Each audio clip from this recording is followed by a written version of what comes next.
Salut à tous et bienvenue sur ma chaîne. Aujourd'hui, on va parler d'un sujet qui nous touche tous à un moment ou à un autre, ce sentiment étrange de déconnexion intérieure. Vous savez, cette impression d'être un peu spectateur de sa propre vie, comme si on était en pilote automatique, sans vraiment ressentir les choses pleinement. Ça vous parle bien? Vous n'êtes pas seul. Dans cette vidéo, on va explorer ensemble ce que c'est, pourquoi ça arrive, et surtout, comment on peut se reconnecter à soi-même. Alors, c'est quoi exactement cette déconnexion? Ce n'est pas une maladie, mais plutôt un signal d'alarme que notre corps et notre esprit nous envoient. C'est quand il y a un fossé entre ce qu'on pense, ce qu'on ressent et ce qu'on fait. On peut se sentir vide, apathique, ou même avoir l'impression que nos émotions sont comme derrière une vitre. On continue de faire nos activités quotidiennes, aller au travail, voir des amis, faire les courses, mais le cœur n'y est pas vraiment. C'est comme si la couleur avait disparu de notre vie. Ce sentiment peut venir de plein de choses différentes. Le stress chronique est un grand coupable. Quand on est constamment sous pression, notre système nerveux est en sur-régime. Pour se protéger, notre esprit peut décider de couper les émotions fortes, ce qui nous laisse dans cet état de brouillard. Les traumatismes passés, même ceux qu'on pense avoir oubliés, peuvent aussi refaire surface de cette manière. Notre cerveau met en place une sorte de bouclier émotionnel pour nous empêcher de souffrir à nouveau. Et puis, il y a notre mode de vie moderne. On est bombardé d'informations, de notifications, de sollicitations permanentes. On passe des heures sur les écrans, à comparer nos vies à des versions idéalisées sur les réseaux sociaux. Tout ça nous éloigne de notre réalité intérieure. On finit par vivre plus à travers les autres qu'à travers nous-mêmes. La pression de devoir être toujours productif, toujours performant, nous pousse à ignorer nos besoins fondamentaux de repos et de contemplation. On oublie d'écouter cette petite voix intérieure qui nous dit de ralentir les changements de vie, important qu'ils soient positifs comme un déménagement ou un nouveau travail, ou difficiles comme une rupture ou la perte d'un proche, peuvent aussi nous secouer au point de nous sentir déconnectés. C'est une période d'adaptation où notre identité est un peu chamboulée, et on peut avoir du mal à se retrouver. On se demande qui on est vraiment, ce qu'on veut. Et ce décalage crée une distance avec soi-même. Alors, comment on fait pour se reconnecter? La première étape, et c'est la plus importante, c'est de prendre conscience de cet état, accepter qu'on se sent déconnecté, sans se juger. C'est déjà un pas énorme. Ce n'est pas une faiblesse. C'est une information précieuse sur notre état intérieur. C'est le début du chemin pour revenir à soi. Ensuite, il faut réapprendre à écouter son corps. Notre corps nous parle en permanence. Une tension dans les épaules, un nœud dans le ventre, ce sont des messages.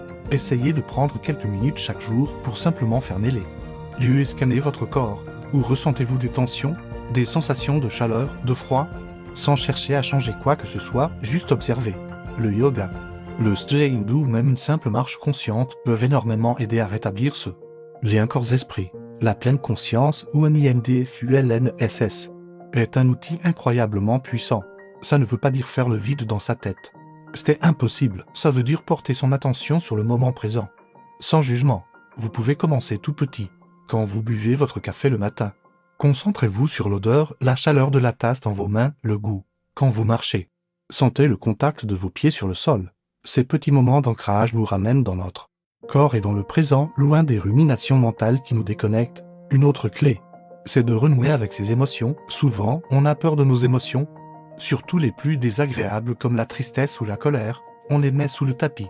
Pour se reconnecter, il faut leur permettre d'exister. Essayez de tenir un journal. Écrivez ce que vous ressentez.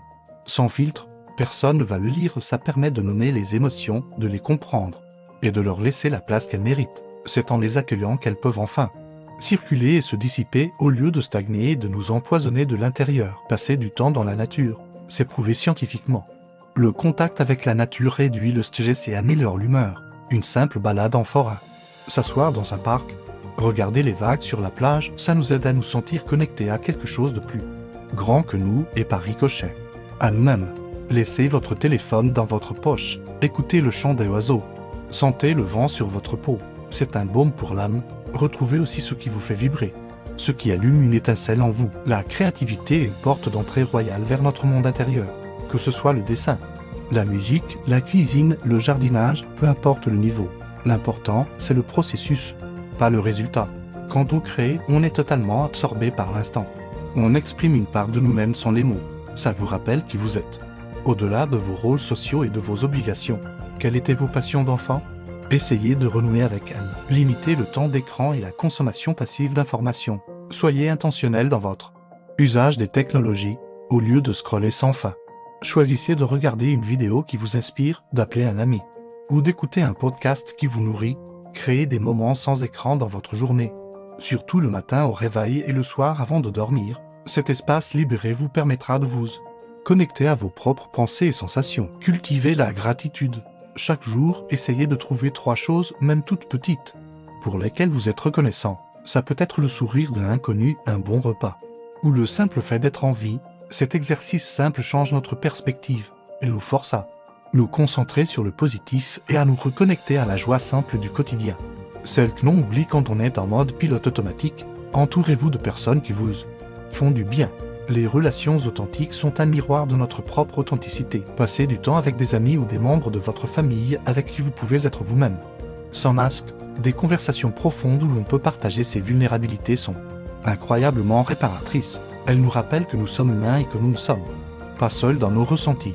Enfin, et c'est très important, si ce sentiment de déconnexion est profond, persistant, et qu'il vous empêche de fonctionner au quotidien, n'hésitez pas à chercher de l'aide professionnelle. Parler à un thérapeute ou à un psychologue n'est pas un signe de faiblesse.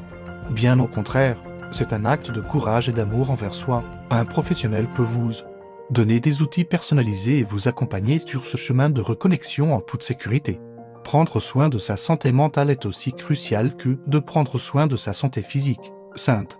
Reconnecter à soi est un voyage, pas une destination. Il y aura des jours avec et des jours sans. L'important, c'est la douceur et la patience que vous vous accordez. Chaque petit pas compte. Chaque moment où vous choisissez de porter votre attention vers l'intérieur est une victoire. C'est un processus pour réapprendre à s'écouter, à se faire confiance et à s'aimer. Voilà. J'espère que cette vidéo vous a apporté quelques pistes et un peu de réconfort. N'oubliez pas que ce que vous ressentez est légitime. Le chemin du retour à soi est l'un des plus beaux cadeaux que l'on puisse se faire. Si vous avez aimé cette vidéo, n'hésitez pas à laisser un pouce bleu, à partager vos propres expériences ou astuces dans les commentaires. Ça m'intéresse énormément de vous lire. Et bien sûr, abonnez-vous à la chaîne pour ne pas manquer les prochaines vidéos. Prenez bien soin de vous. Et à très bientôt.